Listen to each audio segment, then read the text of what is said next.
1930 সালের 26শে নভেম্বর কানাডার the মেরিদিন daily জার্নালের front পেজে এমন একটি খবর প্রকাশিত হয়েছিল যা পড়ার পর কানাডার সমস্ত মানুষ প্রচণ্ড আতঙ্কিত হয়ে পড়েছিলেন। আসলে ওই দিন কানাডার দ্য মেরিদিন ডেইলি জার্নালের ফ্রন্ট পেজে যে খবরটি প্রকাশিত হয়েছিল তার শীর্ষক ছিল ভিলেজ অব দ্য ডেড, অর্থাৎ মৃতদের গ্রাম। এই খবরটি প্রকাশিত হওয়ার সাথে সাথেই সেটি সমস্ত কানাডা জুড়ে ব্যাপকভাবে ছড়িয়ে পড়তে শুরু করে, আর কানাডার মানুষ এই খবরটি পড়ার পরে প্রচণ্ডভাবে আতঙ্কিত হয়ে পড়েন।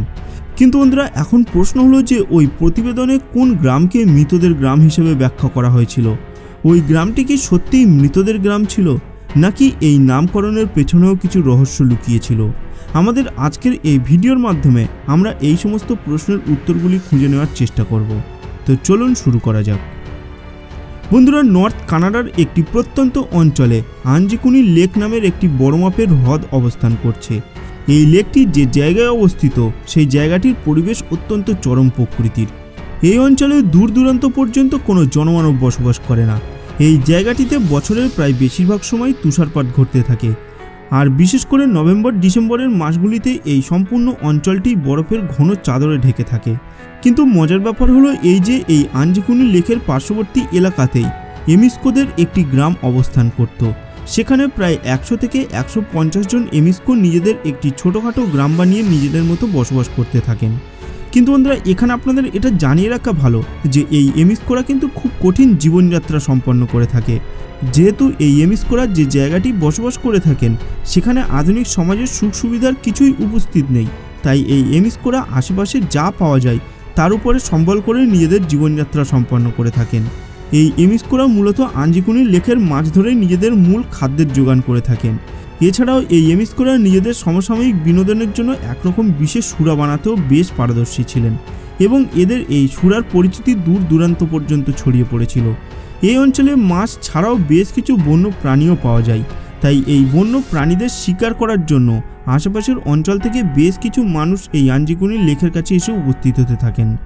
কানাডার একজন শিকারী জো লেভাল ছিলেন তেমনই একজন সুরাপ্রেমী।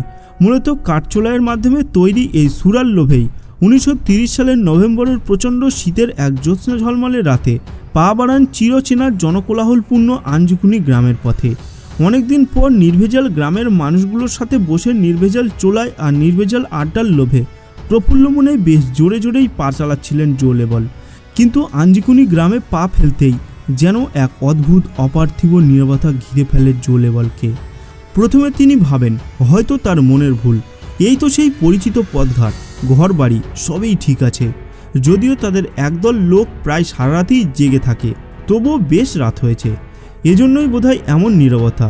হয়তো সবাই গভীর ঘুমে আচ্ছন্ন, আর তাছাড়া ঘুম হবে নাই বা কেন, তারা বেশ পরিশ্রমী মানুষ।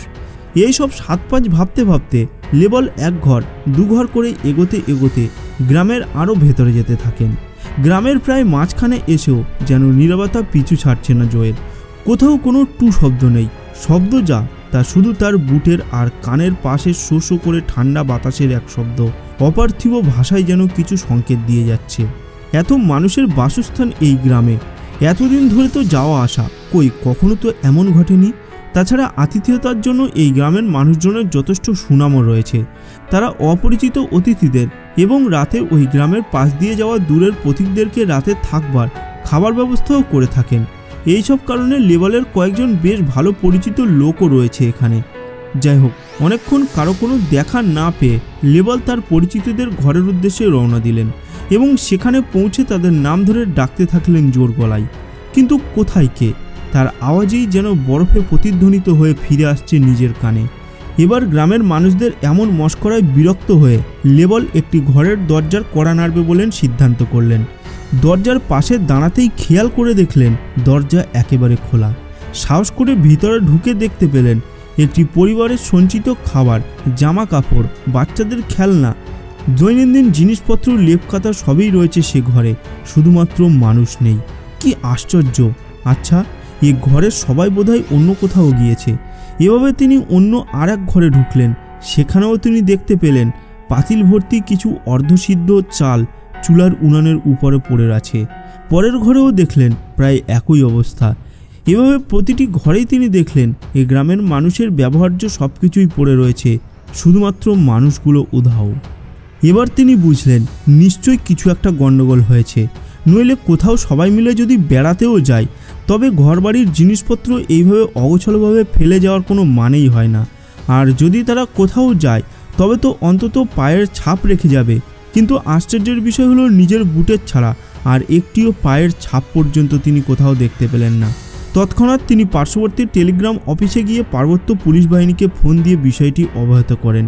পুলিশ দ্রুত গ্রামটিতে পৌঁছে তন্ন করে সারা গ্রাম তল্লাশি করেও কোনো জনমানবের চিহ্ন পর্যন্ত খুঁজে পেলেন না, বরং তারা যা পেলেন তা রীতিমতো রক্ত হিম করে দেওয়ার মতো। তারা লক্ষ্য করে দেখলেন গ্রামের কবরস্থানের প্রায় সবগুলো কবরই ফাঁকা, কেউ যেন লাশ তুলে নিয়ে চলে গিয়েছে। গ্রামের অদূরে তারা 7টি স্লেজ কুকুরের আর্তনাদ শুনে পাশে গিয়ে দেখতে পান তাদের ক্ষুধার্ত নিস্তেজ হয়ে আসা প্রায় নিথর দেহগুলো হালকা বরফের আস্তরণের নিচে তারা মৃত্যুর সাথে পাঞ্জা লড়ছে। যেন দেখে বোঝা যায় তারা যেন তাদের মনিবদের রক্ষা করার সর্বোচ্চ চেষ্টা করেও ব্যর্থ হয়েছে এবং শেষ পর্যন্ত তাদের এই অবস্থা হয়েছে। এরপর অনেক তদন্ত করেও পুলিশ এবং গোয়েন্দা সংস্থাগুলো আঞ্জিকুনি গ্রামের হারিয়ে যাওয়ার রহস্যের কোনো রকম কুল কিনারা করতে পারেনি। ইনুইটদের পার্শ্ববর্তী গ্রামবাসীরা পরবর্তীতে জানিয়েছেন যে তারা নাকি এক রাতে ওই গ্রামের নীলব আলো দেখতে পেয়েছিলেন, যা পরবর্তীতে মলিন হতে হতে আঁধারে হারিয়ে যায়। পরবর্তীতে এক তদন্ত প্রতিবেদনে বলা হয় যে সম্ভবত জো লেবল ওই গ্রামে পৌঁছানোর বেশ কিছুদিন আগেই এই অপ্রাকৃতিক ঘটনাটি ঘটে এবং নিয়মিত তুষারপাতের ফলে তাদের পদচিহ্নগুলো নিশ্চিহ্ন হয়ে যায়।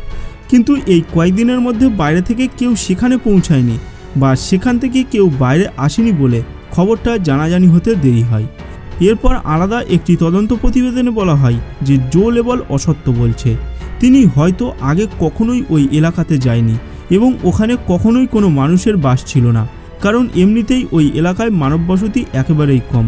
কিন্তু পুলিশ এবং অন্যান্য সংবাদ মাধ্যমে এবং গোয়েন্দা সংস্থাগুলো সেখানে গিয়ে যে খালি ঘর, ছড়িয়ে ছিটিয়ে থাকা জিনিসপত্র এবং যে রাইফেলগুলো পেয়েছিলেন সেগুলি তাহলে কাদের?